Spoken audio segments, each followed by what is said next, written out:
សួស្តីអ្នកទាំងអស់គ្នាតើអ្នកឆ្ងល់ទេថាហេតុអ្វីបានជាក្រុមហ៊ុន Google ឬក៏ Facebook ឬក៏ Apple អាចក្លាយជាក្រុមហ៊ុនមហាសេដ្ឋីឬក៏ផ្លាស់ប្ដូរពិភពលោកបានថ្ងៃនេះខ្ញុំនឹងលើកយកសៀវភៅដ៏ល្បីល្បាញបំផុតមួយក្នុងវិស័យ Startup គឺជាសៀវភៅ Zero to One ទៅសេដោយលោក Peter Thiel ដែលជាស្ថាបនិករបស់ PayPal និងគឺជាអ្នកវិនិយោគដំបូងរបស់ Facebookសៀវភៅនេះនឹងបង្រៀនយើងថាការធ្វើអ្វីដែលគេធ្វើរួចហើយគឺគ្រាន់តែនាំពិភពលោកពី1ទៅ n តែប៉ុណ្ណោះប៉ុន្តែបើបង្កើតអ្វីថ្មីស្រឡាងនោះអ្នកកំពុងនាំពិភពលោកពី0ទៅ1នៅក្នុងជំពូកដំបូងនៃសៀវភៅនេះ Peter Thiel បានបំបែកផ្នត់គំនិតពិភពលោកអំពីការរីកចម្រើនជាទូទៅនៅពេលដែលយើងនិយាយថាពិភពលោកកំពុងរីកចម្រើនយើងច្រើនគិតដល់ការឃើញអ្វីៗកាន់តែច្រើនឡើងមានអគារកាន់តែច្រើនមានទូរស័ព្ទកាន់តែច្រើនប៉ុន្តែធាលថានេះគ្រាន់ជាការរីកចម្រើនមួយជំហានប៉ុណ្ណោះការរីកចម្រើនបែបផ្ដេក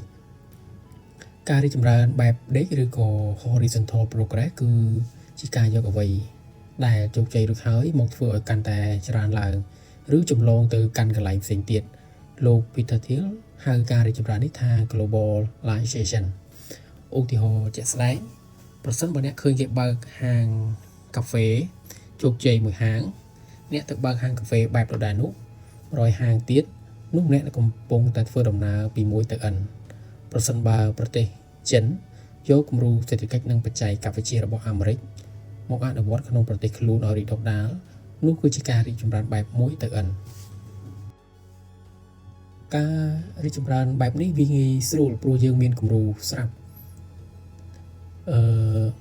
ប៉ុន្តែបញ្ហាគឺការប្រកួតប្រជែងនៅពេលដែលធ្វើអ្វីមួយដែលគេធ្វើរួចហើយអ្នកត្រូវតែប្រជែងតម្លៃប្រជែងអតិថិជនហើយចុងក្រោយប្រាក់ចំណេញនឹងកាន់តែតិចទៅការរីកចម្រើនបែបបញ្ឈរផ្ទុយទៅវិញការរីកចម្រើនបែបបញ្ឈរ vertical progress គឺការធ្វើអ្វីមួយដែលមិនទាន់មាននរណាម្នាក់ធ្លាប់ធ្វើវាជាការបង្កើតថ្មីស្រឡាងThiel ហៅការរីកចម្រើនប្រភេទនេះគឺជា technologyពាក្យថាបច្ចេកវិទ្យានេះមិនមែនសំដៅទៅលើកុំព្យូទ័រនោះទេវារាប់បញ្ចូលទាំងវិធីសាស្ត្រថ្មីរបៀបដោះស្រាយបញ្ហាថ្មីឬផលិតផលប្រភេទថ្មីដែលពិភពលោកមិនធ្លាប់ស្គាល់ឧទាហរណ៍ជាក់ស្ដែងមុននឹងមានកុំព្យូទ័រមនុស្សប្រើម៉ាស៊ីនអង់គ្លេសលេខបើអ្នកខំបង្កើតម៉ាស៊ីនអង់គ្លេសលេខឲ្យកាន់តែលឿននោះអ្នកនឹងនៅត្រឹមពី1ទៅ n ប៉ុន្តែនៅពេលណាម្នាក់បង្កើតកុំព្យូទ័រមកជំនួសម៉ាស៊ីនអង់គ្លេសលេខនោះជាការហក់លោតពី0ទៅ1មុនមាន Facebook មនុស្សមិនទាន់ស្គាល់ថាអ្វីជាបណ្ដាញសង្គមតែភ្ជាប់មនុស្សជុំវិញពិភពលោកក្នុងកម្រិតនោះទេ Mark Zuckerberg បាននាំពិភពលោកពី0ទៅ1ការធ្វើពី0ទៅ1គឺពិបាកខ្លាំងព្រោះវាគ្មានគំរូគ្មានអ្នកដើរមុនវាជាការផ្សងព្រេងក្នុងភាពងងឹតប៉ុន្តែបើអ្នកធ្វើវាបានជោគជ័យអ្នកនឹងក្លាយជាអ្នកផ្ដាច់មុខក្នុងទីផ្សារនោះភ្លាមភាពខុសគ្នារវាង globalization និង technology globalization គឺជារូបមន្តចម្លងធ្វើឲ្យពិភពលោកមានភាពដូចគ្នាឧទាហរណ៍រាល់ទីក្រុងទាំងអស់ក្នុងពិភពលោកចាប់ផ្ដើមពីហាង Starbucks ដូចគ្នាមាន McDonald's ដូចគ្នាសម្រាប់ technology ពី0ទៅ1គឺជារូបមន្តបង្កើតធ្វើឲ្យពិភពលោកមានភាពថ្មីស្រឡាងវាជាការបង្កើតអនាគតទស្សនៈរបស់លោក Peter Thiel យល់ថាមនុស្សភាគច្រើនផ្ដោតទៅលើ globalization ខ្លាំងពេកចម្លងតាមគ្នា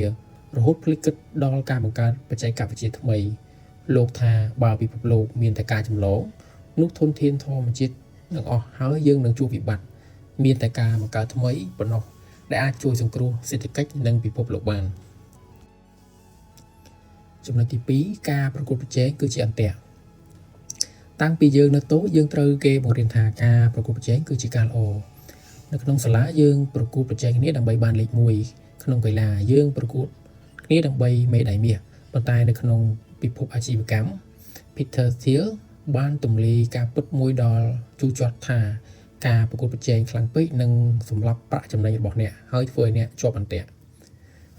ភាពខុសគ្នារវាងអ្នកចម្លងនិងអ្នកផ្ដាច់មុខនេះជាស្ថានភាពក្រុមហ៊ុនច្រើនលក់ផលិតផលដូចគ្នាដោយសារផលិតផលដូចគ្នាគ្មានអ្នកណាម្នាក់មានអំណាចលើទីផ្សារនោះទេបើអ្នកលក់ថ្លៃជាងគេទៅទិញអ្នកផ្សេង ដូចនេះអ្នកត្រូវបង្ខំចិត្តលក់បញ្ចុះតម្លៃដើម្បីដណ្ដើមភ្ញៀវចុងក្រោយប្រាក់ចំណេញរបស់អ្នកនឹងធ្លាក់ចុះដល់0ឬសល់ត្រឹមតែរស់ខ្លួនប៉ុណ្ណោះការលក់ផ្ដាច់ការផ្ដាច់មុខគឺជាក្រុមហ៊ុនដែលពូកែលើអ្វីខ្លាំងរហូតគ្មានអ្នកណាមកជំនួសបាន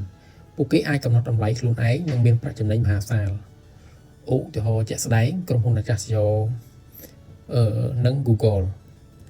សាកគិតមើលក្រុមហ៊ុនអាកាសចរនៅអាមេរិកមានច្រើនណាស់ដូចជា United States American Airlines ពួកគេប្រកួតប្រជែងគ្នាលើតម្លៃសម្បត្តិយ៉ាងសាហាវកាលពីឆ្នាំ2012ខណៈដែលពួកគេដឹកអ្នកដំណើររាប់លាននាក់និងមានចំណូលរាប់ពាន់លានដុល្លារតែប្រាក់ចំណេញជាមធ្យមក្នុងម្នាក់គឺបានត្រឹមតែ32សេនប៉ុណ្ណោះផ្ទុយទៅវិញ Google ក្នុងឆ្នាំដដែលនោះ Google រកចំណូលបានតិចជាងក្រុមហ៊ុនអាកាសចរបូកចូលគ្នាផងតែ Google សល់ប្រាក់ចំណេញរហូតដល់ 21% ហេតុអ្វីព្រោះក្រុមហ៊ុនអាកាសចរស្ថិតនៅក្នុងអន្ទាក់នៃការប្រកួតប្រជែងចំណែកឯ Google គឺជាអ្នកផ្ដាច់មុខលើវិស័យ Search Engine ចំណុច3ភូតកុហករបស់អ្នកជំនួញ Peter Thiel បានបង្ហើបថាទាំងអ្នកផ្ដាច់មុខនិងអ្នកប្រកួតប្រជែងតែងនិយាយកុហកដើម្បីការពារខ្លួនអ្នកផ្ដាច់មុខដូចជា Google តែងកុហកខ្លួនថាមិនមែនជាអ្នកផ្ដាច់មុខទេពួកគេនឹងនិយាយថាយើងគ្រាន់តែជាក្រុមហ៊ុនបច្ចេកវិទ្យាតូចមួយក្នុងទីផ្សារផ្សព្វផ្សាយពាណិជ្ជកម្មពិភពលោកដ៏ធំប៉ុណ្ណោះពួកគេធ្វើបែបនេះដើម្បីជៀសវាងរវាងការពិនិត្យពីច្បាប់និងរដ្ឋាភិបាលអ្នកប្រកួតប្រជែងដូចជាម្ចាស់ហាងបាយតែងកុហកខ្លួនថាប្លែកពីគេឧទាហរណ៍យើងជាហាងតែមួយគត់ដែលបានលក់បាយស្រូបមកដុតរូបមន្តពិភពពិសេសពួកគេព្យាយាមបង្កើតនិចខ្លាំងខ្លាយដើម្បីតាក់ទាញវិនិយោគិនទោះបីជាពិតភ្ញៀវគ្រាន់តែចង់ញ៉ាំបាយស្រូបធម្មតាក៏ដោយហេតុអ្វីបានជាការប្រកួតប្រជែងជាអន្ទាក់ការបាត់បង់ទស្សនវិស័យនៅពេលដែលអ្នកប្រកួតប្រជែងជាមួយគេអ្នកនឹងចាប់ផ្ដើមផ្ដោតលើគូប្រជែងខ្លាំងពេកបើគេចេញសេវាកម្មថ្មីអ្នកក៏ចេញតាមគេបើគេបញ្ចុះតម្លៃអ្នកក៏បញ្ចុះតាមគេអ្នកឈប់បង្កើតថ្មីតែអ្នកខ្លាយជាអ្នកចម្លងដែលមានប្រតិកម្មរហ័សសង្គ្រាមដែលគ្មានអ្នកឈ្នះការប្រកួតប្រជែងខ្លាំងធ្វើឲ្យអ្នកនឿយហត់និងអស់ធនធាន Thiel បានលើកឧទាហរណ៍ពីសង្គ្រាម Microsoft Google កាលមុនពួកគេប្រជែងគ្នាលើគ្រប់យ៉ាង Search Engine Operating System និង Browser រហូតភ្លេចមើលថាមានសត្រូវថ្មីមួយកំពុងមកដល់នោះគឺ Apple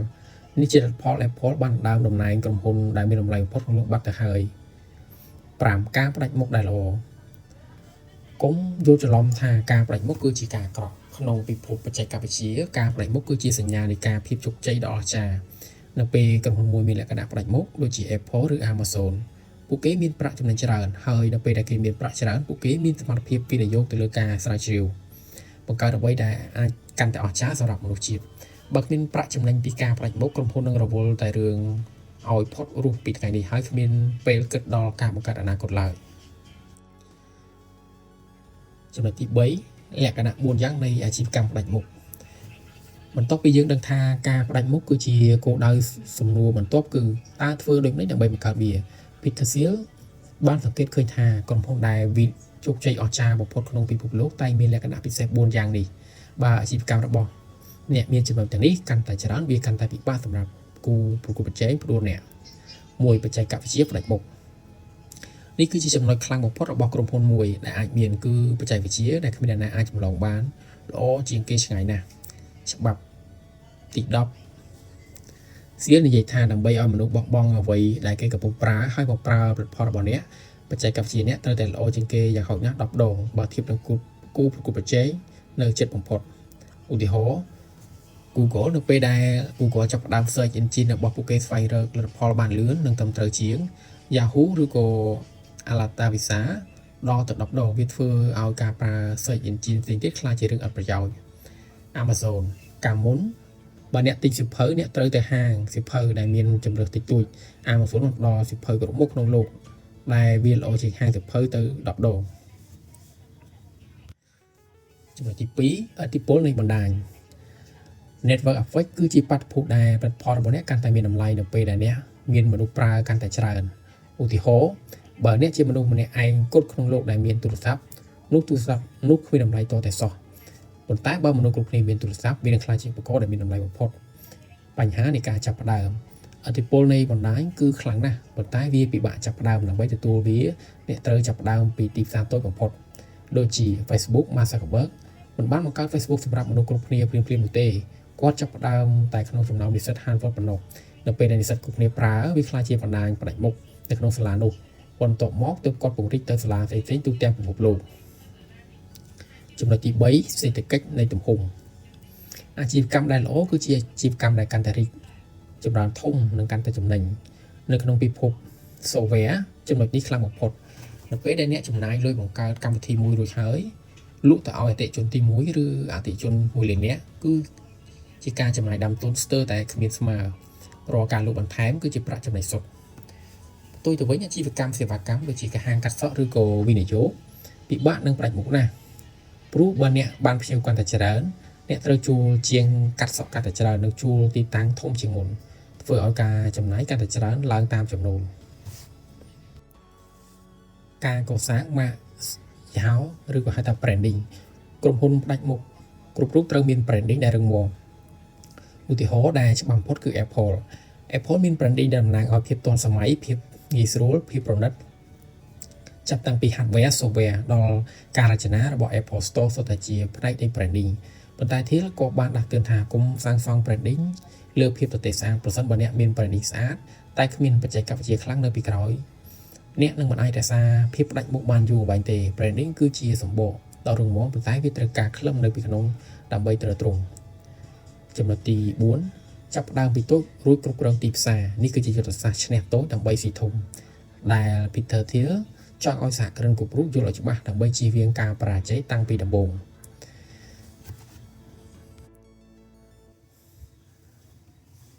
មេរៀនទី4ការចាប់ផ្ដើមពីតូចរួចគ្រប់គ្រងទីផ្សារកំហុសដ៏ធំបំផុតនៅពេលនិយមបំផុតរបស់សហគ្រិនថ្មីថ្មោងគឺជាការចង់បានទីផ្សារធំពួកគេចូលចិត្តនិយាយថាទីផ្សារនេះមានតម្លៃ100 billionដុល្លារបើខ្ញុំដណ្ដើមបានតែ 1% ខ្ញុំនឹងក្លាយជាបានស្ដីហើយប៉ុន្តែ Peter Thiel និយាយថានេះគឺជាប្រវត្តិឆ្ពោះទៅរកមហន្តរាយហេតុអ្វីបានជាត្រូវចាប់ផ្ដើមពីទីផ្សារតូចប្រសិនបើអ្នកចង់បង្កើតអាជីវកម្មផ្ដាច់មុខអ្នកត្រូវមានអំណាចលើទីផ្សារនោះ 100% វាគឺជារឿងងាយស្រួលណាស់ក្នុងការគ្រប់គ្រងទីផ្សារតូចឲ្យបានទាំងស្រុងជាជាងការដណ្ដើមចំណាយបន្តិចបន្តួចក្នុងទីផ្សារធំទីផ្សារធំពេកស្មើនឹងការប្រកួតប្រជែងសាហាវពេកនៅក្នុងទីផ្សារធំដូចជាទីផ្សារម្ហូបអាហារឬសម្លៀកបំពាក់មានគូប្រកួតប្រជែងរាប់ពាន់អ្នកនឹងត្រូវចំណាយលុយផ្សាយពាណិជ្ជកម្មដល់មហាសាលហើយគ្មានអំណាចកំណត់តម្លៃឡើយទីផ្សារតូចស្មើនឹងកន្លែងសាកល្បងទីផ្សារតូចអនុញ្ញាតឲ្យអ្នករៀនសូត្រពីអតិថិជនបានស៊ីជម្រៅកែប្រែផលិតផលឲ្យល្អឥតខ្ចោះនិងសាងកេរ្តិ៍ឈ្មោះដោយមិនទាន់មានគូប្រជែងធំមកចាប់អារម្មណ៍ចំណុចទី2យុទ្ធសាស្ត្រ Amazon សាកគិតមើល Amazon បច្ចុប្បន្នគឺជា everything store ដែលលក់គ្រប់យ៉ាងក្នុងលោកប៉ុន្តែ Jeff Bezos ចាប់ផ្ដើមលក់គ្រប់យ៉ាងតាំងពីថ្ងៃដំបូងមែនទេអត់ទេគាត់ចាប់ផ្ដើមតែជាមួយសៀវភៅតែមួយមុខគត់ហេតុអ្វីព្រោះសៀវភៅងាយស្រួលវេចខ្ចប់មិនងាយដូចនិងមានប្រភេទច្បាស់លាស់ Amazon បានក្លាយជាអ្នកផ្ដាច់មុខលើការលក់សៀវភៅតាមអនឡាញនៅពេលដែលគាត់គ្រប់គ្រងទីផ្សារសៀវភៅបានទាំងស្រុងទើបគាត់ចាប់ផ្ដើមពង្រីកទៅលក់ CD DVD គ្រឿងអេឡិចត្រូនិករហូតក្លាយជាម្ចាស់ទីផ្សារលក់រាយពិភពលោកកុំព្យាយាមធ្វើជា Amazon ថ្ងៃដំបូងតែត្រូវធ្វើជា Amazon កាលពីលក់សៀវភៅចំណុចទី3យុទ្ធសាស្ត្រ Facebook ការដណ្ដើមយកសាលា Harvard Mark Zuckerberg ក៏អនុវត្តយុទ្ធសាស្ត្រនេះដែរ Facebook មិនបានបើកឲ្យមនុស្សទូទាំងពិភពលោកចុះឈ្មោះប្រើប្រាស់ភ្លាមៗនោះទេដំបូងឡើយត្រូវបង្កើតឡើងសម្រាប់តែនិស្សិត Harvard ប៉ុណ្ណោះវាគឺជាទីផ្សារទូបំផុតប៉ុន្តែវាមានឥទ្ធិពលបណ្ដាញខ្លាំងនៅពេលដែលនិស្សិតគ្រប់គ្នាប្រើវាខ្លាយជាឧបករណ៍មិនអាចខ្វះបានបន្ទាប់មកគេពង្រីកទៅសាលាផ្សេងទៀតរួចទៅសាលានៅសហរដ្ឋអាមេរិកហើយជាចុងក្រោយទើបបើកឲ្យមនុស្សគ្នាប្រើចំណុចសំខាន់ប្រសិនបើ Facebook បើកឲ្យគ្រប់គ្នាប្រើពីថ្ងៃដំបូងវានឹងត្រូវប្រកួតប្រជែងជាមួយនឹង MySpace និងបណ្ដាញសង្គមផ្សេងៗហើយប្រហែលជាប្រជែងបាត់ទៅហើយចំណុចទី4របៀបរកទីផ្សារតូចរបស់អ្នកបើអ្នករើសទីផ្សារបែបណាដើម្បីចាប់ផ្ដើមThielនឹងផ្ដល់3យ៉ាងសម្រាប់តែអ្នកទីផ្សារចង្អៀតបំផុតសំដៅទៅលើក្រុមមនុស្សមួយក្រុមតូចដែលមានបញ្ហាដូចគ្នាហើយមិនទាន់មាននរណាអ្នកដោះស្រាយឲ្យបានល្អ2ងាយស្រួលគ្រប់គ្រងមនុស្សក្នុងក្រុមនោះអាចប្រាប់បន្តគ្នាបានលឿន3អាចពង្រីកបាននៅពេលដែលអ្នកឈ្នះក្នុងទីផ្សារតូចនោះហើយអ្នកនឹងអាចយក model នោះទៅអនុវត្តជាមួយក្រុមធំបន្តិចបានសរុបមក The 0 to 1មិនមែនគ្រាន់តែជាសភៅអាជីវកម្មទេតែវាជាសភៅបង្រៀនឲ្យយើងគិតពិភពលោកនឹងមានអត្ថកបាំងជាច្រើនដែលមិនទាន់មានអ្នករកឃើញសំណួរសួរថាតើអ្នកជ្រើសរើសផ្លូវដែលគេដើររួចពី1ទៅ n ឬក៏អ្នកបង្កើតផ្លូវថ្មីដោយខ្លួនឯងសូមអរគុណសម្រាប់ការតាមដានប្រសិនបើអ្នកចូលចិត្តវីដេអូសង្ខេបសភៅនេះកុំភ្លេចចុច like subscribe និង comment ប្រាប់ខ្ញុំផងដើម្បីខ្ញុំបានសង្ខេបសភៅនិងវីដេអូបន្តទៀតជួបគ្នានៅវីដេអូក្រោយ